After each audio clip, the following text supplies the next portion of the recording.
Good day mga kol, welcome back na naman dito sa ating shop. For today's video mga kol, meron lang tayong ipakita dito.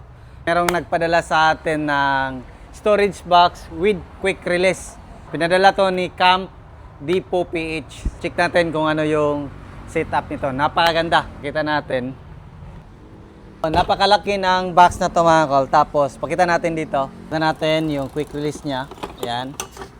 Ganun rin sa kabila. Tapos yan, napakadaling tanggalin.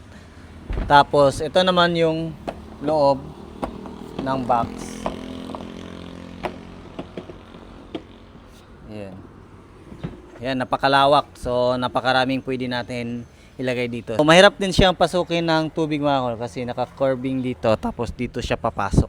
Safety siya sa tubig. Kung gusto niyo ganito, message lang kayo sa page ng Camp Depot PH. Sa screen yung kanilang page. Marami silang mga accessories na pang overlanding setup mga kol. Yan lang muna yung ating video for today. Maraming salamat sa inyo patuloy na pagsubaybay.